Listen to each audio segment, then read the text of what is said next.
Welcome to Rally the Cause, a podcast where we learn from top leaders and marketing experts in the nonprofit world. Now, let's get started with the show.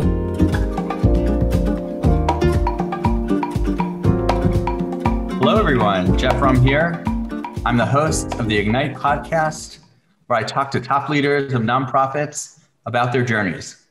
I have Dr. Jeremy Wise here from Rise 25, who's done thousands of interviews with successful CEOs, and we flipped the script, and he will be interviewing me today. Jeff, thanks for having me. I am super excited. I'm excited about just talking to you because really the impact you have on the organizations you help and society in general is really amazing. And before we launch into this, which I think everything in life, whether it's marketing or selling or anything, is about storytelling. And that's why I love talking to you, because you are an expert at this. And so before we launch in, this episode is brought to you by Ignite. And Ignite, if you don't know, they're a full service agency focused on branding, campaigns, and digital marketing for nonprofits and mission-driven organizations. And Jeff, I know you make a huge impact on the organizations you work with, and you have strategists and you're storytellers at heart, and you partner with these nonprofits that have big ideas and bold visions. And ultimately, what I like to say, Jeff, when I listen to you, is you help nonprofits raise money and mobilize their audience. And you have a huge, big, hairy, audacious goal to raise $100 million and mobilize 1 million people in the next 5 years. So if you're an organization out there and this resonates with you, go to igniteaction.co or email jeff@igniteaction.co to get in touch with them and their team. And so, Jeff, there was an organization, a nonprofit, whose mission is to combat hate. What were they doing, or what did you help them do that was successful? Yeah, thanks, Jeremy. So one of our clients came to us. It's a nonprofit organization. They're new. They were looking to actually come up with a name. They didn't know what they should be called. They didn't know what their brand should be like. They didn't know how they should speak, what their voice should be. So what I loved about this project is that we got to work with them from the ground up. They were backed by a major philanthropic foundation. So they weren't at the start looking to raise money. They were looking to really put themselves out into the world. And for them, they understood that real change begins with thoughtful learning and also intentional listening. So they wanted to reach young people, so Gen Z and millennials, and educate them about hate, about how to understand when there's bias in the world, and how to really combat those things in their lives. So what we knew is that to reach young people in those demographics and in that generation, you can't speak down to them. You really have to be part of their community and part of where they are. So we helped build a brand. We created the narrative, the story, and we used a strategy that identified influencers to get their message across, and it worked really well. How do you know what type of influencers? Well, the first thing we always do when we start with any client is we try to really take a deep dive with understanding their audience. And that means not just asking them who's your audience, but really going deep and figuring out how do we think about putting ourselves in the shoes of their audience. And by doing that and doing the research that is necessary up front, it allows us to understand what influencers would be most appropriate to try and reach the folks that we want to reach. So, with any audience, you want to know, okay, where are they? What are they doing online? How do we reach them? And instead of constantly telling them to come to you, kind of meet them where they are with the people that they consider to be, an influencer in their lives. So finding whether it's celebrities, sports figures, people who are making change in the world, who are admired by a specific audience, identifying those folks and then building them into the strategy. So the first thing you do is you do this deep dive research, and you really are able from there to gather, how do you meet these people where they're at and where do they live? What's the next thing you usually do with the company?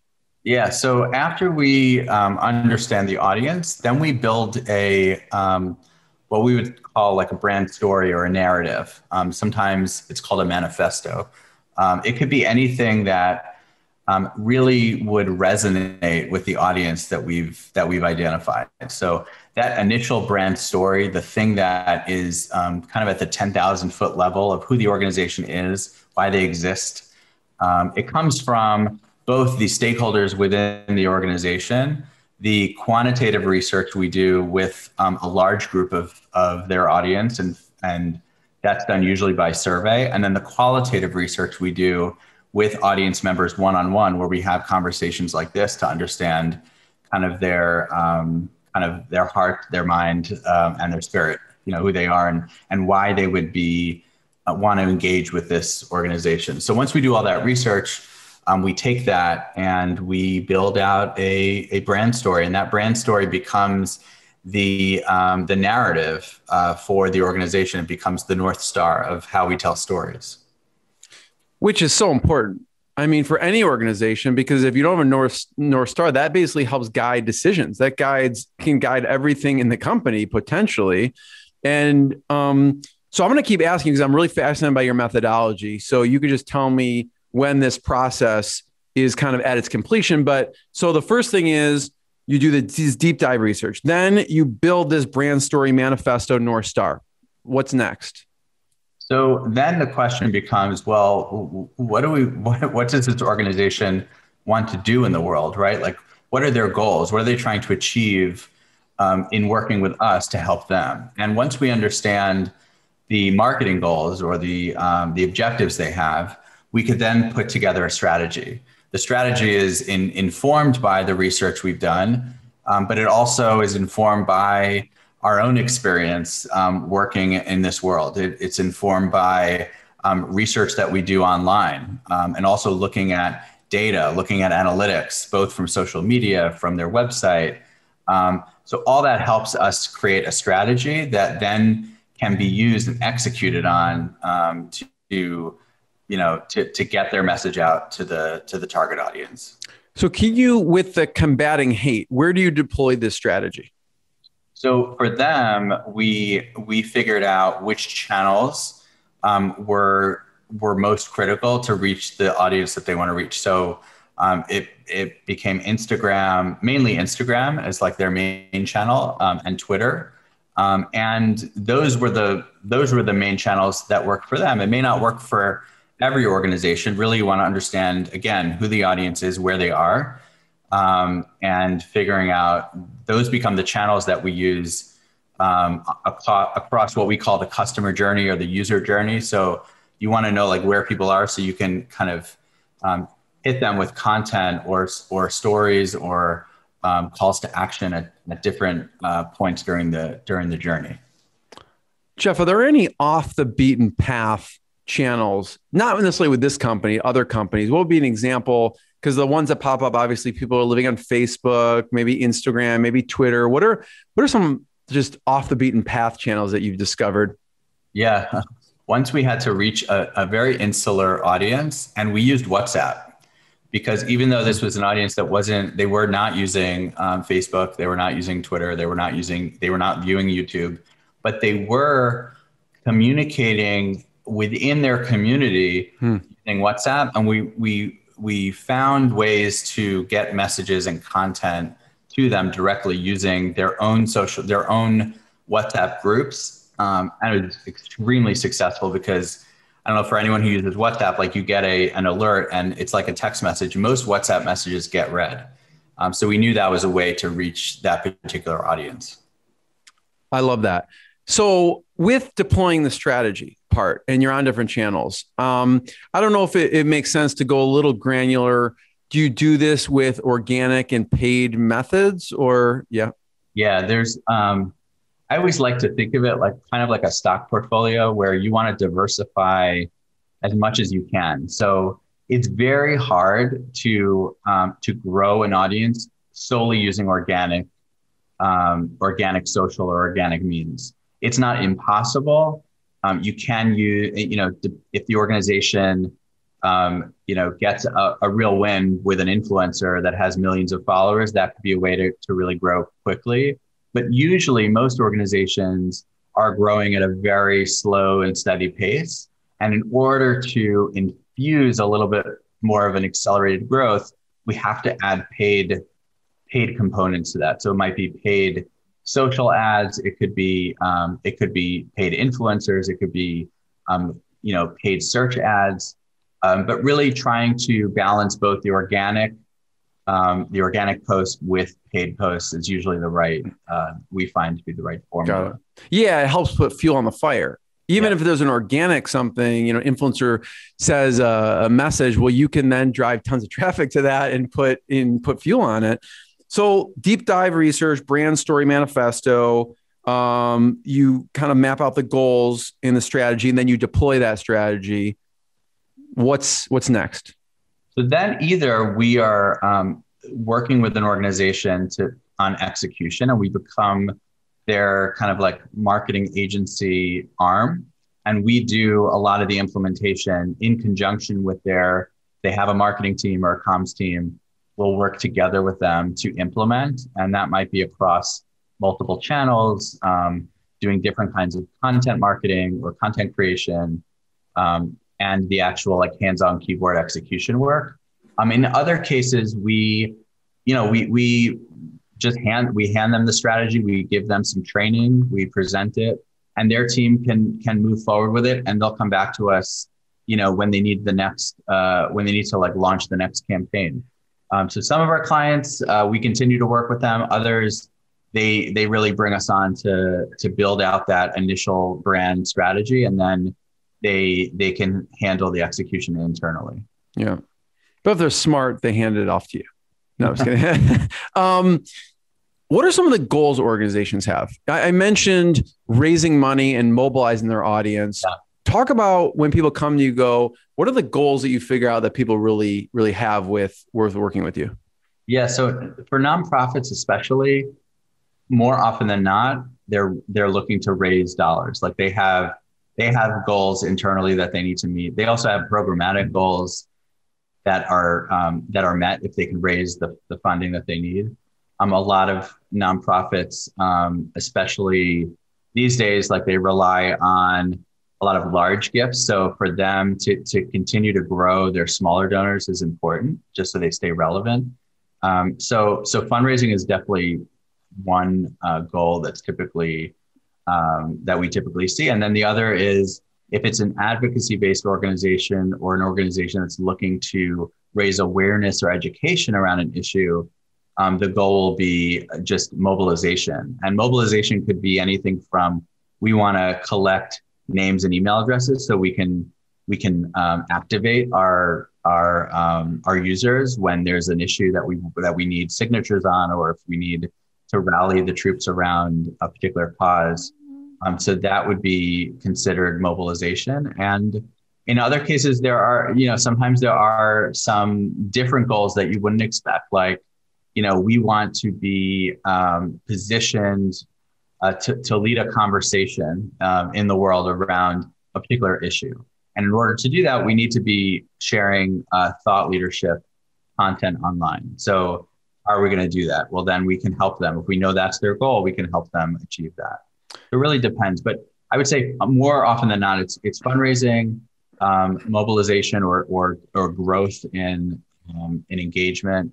And those are the ones that typically stand out. Yeah. So they may say, we want to raise $30,000, or we want to basically collect 10,000 email addresses so that we can, in the future, if we have a particular initiative, we can kind of activate that email list in the people and move them to action. Yep, that's right. Yeah, got it. I love to hear for that particular company, Combating Hate. What were the questions they asked you in the beginning when you first started talking to each other?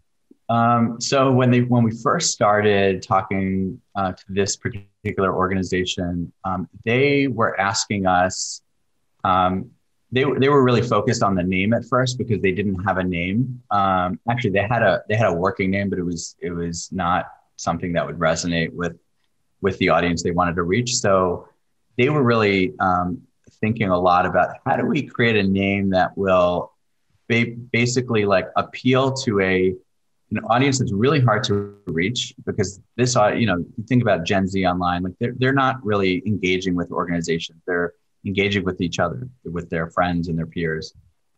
So the question was, how do we create a name that's gonna make people want to learn more and want to like kind of peek behind the curtain, if you will.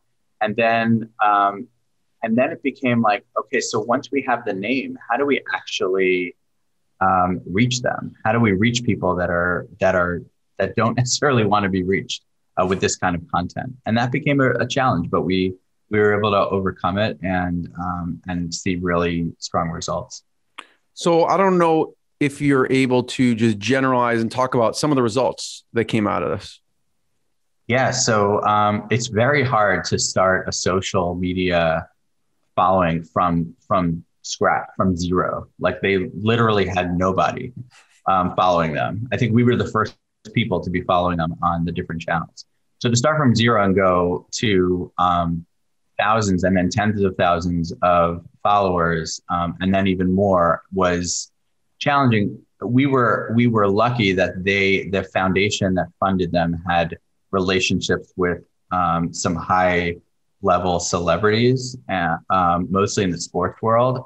And those celebrities we knew were going to be able to reach a lot more people. So we were able to kind of integrate that into the strategy and use the influencers as ways to get people to start to follow and like the organization.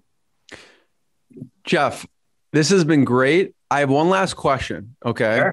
Sure. Before I ask it, I want to point people towards igniteaction.co and more episodes of the podcast. Are there any other places online we should point people towards? I think our website is the best place to go. You can see the work that we do, also case studies. So you can see like how we've helped other organizations, and it's an easy way to get in touch with us. Cool. Everyone check it out. My last question, Jeff, is I'd love to hear your thoughts on the nonprofits and leaders that you feel are doing really great things with storytelling and marketing that others should emulate. Yeah. So there's an easy one, and a lot of people that are in marketing in the nonprofit world kind of hold this organization as kind of the gold standard, which is Charity Water. I think Charity Water they've always told their story really well. I think that they have an ability to draw people in. They've also are just very sophisticated in their marketing and targeting, at least from my perspective.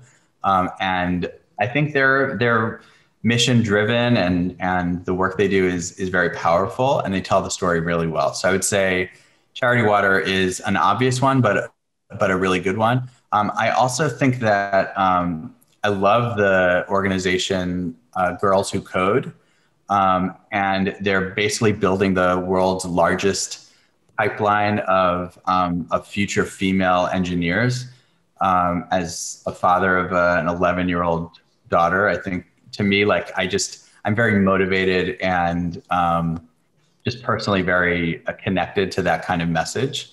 And I think that they do a really good job at very clearly defining their mission. And that's hard sometimes for organizations to do it in a way that is kind of pithy and interesting, but also very clear. So I think their messaging is really strong, and the way that they also tell the story around who they are and what they do is really remarkable. So those are two organizations that stand out to me that I think are doing things really well.